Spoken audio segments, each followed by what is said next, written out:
In recent weeks, the UN Security Council has warned of a tsunami of hunger that could trigger multiple famines around the world, and it's already causing one person to die every 4 seconds. That means in the amount of time that it just took me to say that, someone lost their life to hunger. In Somalia alone, millions are at risk. While a famine has not been officially declared, there are many in this instance say that the label doesn't matter because officials say it's already begun. Our Matt Gutman files this haunting account.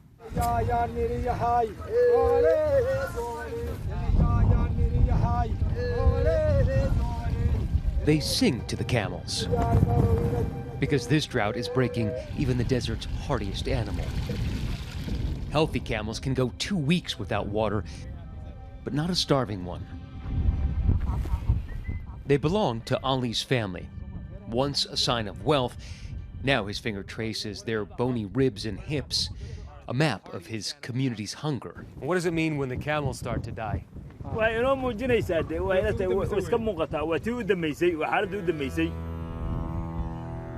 The family's herds of hundreds decimated. And across the country, grazing grounds have turned into graveyards.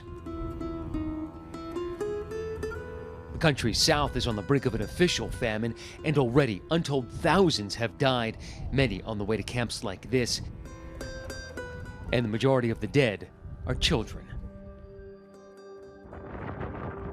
We traveled to Somalia to spend a week on the front lines of what could be the world's deadliest climate change disaster, triggering a food crisis that has left 22 million people in Ethiopia, Kenya, and Somalia starving. The epicenter is Somalia, where over half the country's children under 5 suffer malnutrition and 500,000 have severe acute malnutrition, meaning their bodies are shutting down. We flew on a UN charter to accompany a mission by the UN's Food and Agriculture Organization into Somalia's heartland. We traveled in a long convoy flanked by squads of police because parts of this country are still controlled by the Al-Shabaab, Al-Qaeda's affiliate in Somalia. Off the country's main north-south highway, every road is a dirt track. So our convoy cars through the dust to communities deep in this moonscape. Livestock here are a family's fridge and bank account, and to keep them alive, the FAO dispatches water tankers. And when they arrive, some of the animals run to the trough, others too weak to make it off their knees. At one of the stops, we found the FAO senior technical advisor tenderly kneeling near a dying goat. Are you watching both animals and humans get weaker and weaker? The livestock is for everything for these communities. No livestock, no life. And it was nearby where we met Ali. With his brother in the hospital, he was helping keep the family's few surviving animals alive, and checks on his niece, Berlin. She's 18, and in her arms is little Mohammed, just 5 months old. She said she no longer produces milk. Now the powdered milk they buy by the ounce is the most precious item in the household. Whatever doesn't make it into the bottle, the goat gets. Finally, Mohammed drinks and is quiet. What does this place look like when there's a lot of rain?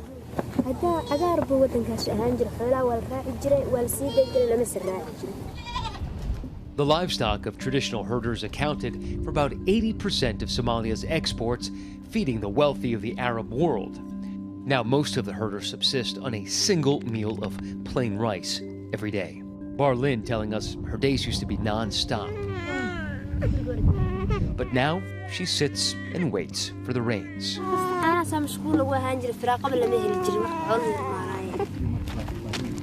Her daughter Fatima brought out the milking cup they used to use. This vessel used to contain milk. They would drink out of it and milk the goats into it, but this dust is all it contains right now. Now there's nothing to do but wait for the next rains. Climatologists predict this rainy season, typically running from October to December, will likely be too late and bring too little rain. And UN agencies can't help the vast majority of families like Barlin's. The FAO has increased its target for emergency support from about 880,000 people to over 2.3 million. But the agency says the campaign is only 24% funded. They have no crops that they can fall back on. Food prices are at an elevated level, so they can't go to the market and purchase what they need in order to survive. So what we're seeing is that people are leaving their hometowns, trekking hundreds of kilometers into the urban areas, moving into IDP camps in the hope of receiving assistance. And across the country, roughly the size of Texas, trucks bearing whole families and their flock are on the move. This group of 4 families has hired this truck. All their livestock are on there. You can see they're packed in there. On top is where they have tarps, their tents, all their possessions, and of course family members. And they're heading north of here because they heard in a town called Bosaso there might be rain. Many who escape head for a southern town called Baidoa. Everywhere, those tents. UN agencies try to keep families in their communities, fearing that camp life creates a lifelong dependency and the journey there can be deadly. They hope that being in the camp gives them the visibility that they need, but it ends up being a perilous journey because most of them die on their way to the camp or die immediately they reach the camp out of exhaustion. The women here have been waiting for treatment at a Save the Children nutrition site. It's 4 times as busy as it was just a year ago. Inside the pediatric center, dozens of mothers waiting for their turn. One of the mothers signals for me to come over. She's so incredibly thin. What's the name of her baby? She says her name is Garan Hassan, and she shows me her daughter, Malaika, just 18 months old and so desperately thin. She tells me that she had to sell the family plot just to pay for the ride in a packed car to get to Baidoa. That was all the money they had left.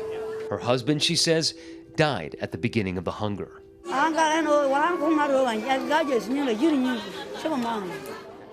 Soon, a health worker wraps Malaika's tiny arm in that tape measure.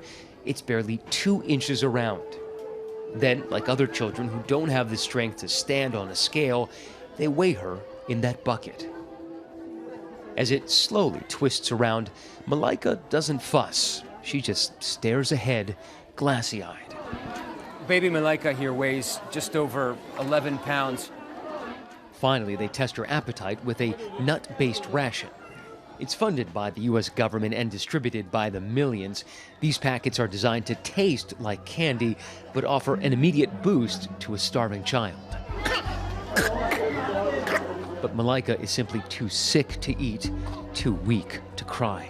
In the previous famine in 2011, nearly 260,000 people died. Most of them were children.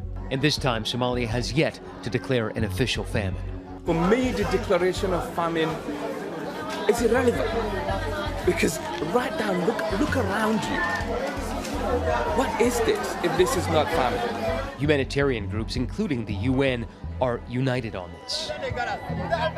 But after baby Malaika is registered, Garan Hassan tells the staff she can't go to the stabilization center because she has 6 other children to care for.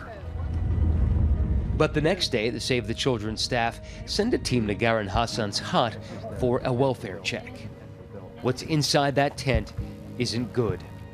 Garan Hassan's children were clinging to their mother and to life. Malaika's older brother is Nadifa. He's 3, but the size of a 1-year-old. She's so cold to the touch, it's actually a little scary. Garan Hassan tells me they had fevers all night long. Ducking under the tarp, a worker and Garan Hassan rushed the children to a waiting van.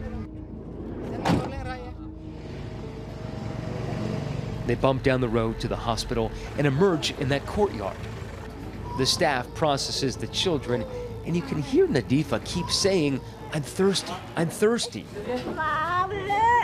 Malaika is so weak, she doesn't even make a sound when an IV port is inserted into her hand. Once inside the hospital, Nadifa continues to croak that he's thirsty. First, they tried to force him to drink easy-to-digest formula called F75. Then, a nurse props him on his lap and hands him a cup. He gulps it down, then he's handed another. Drinks that one down too. The boy's mouth is framed in a milk mustache, and for the first time in a long time, his mother smiles.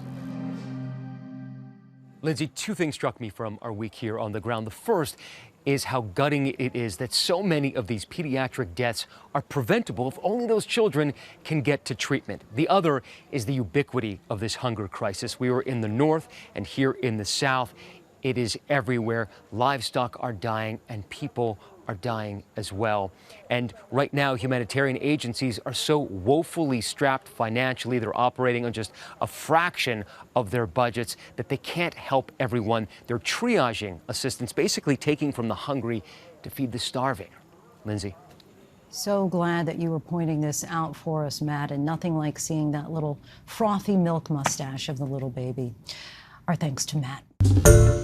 Hi, everyone. George Stephanopoulos here. Thanks for checking out the ABC News YouTube channel. If you'd like to get more videos, show highlights, and watch live event coverage, click on the right over here to subscribe to our channel. And don't forget to download the ABC News app for breaking news alerts. Thanks for watching.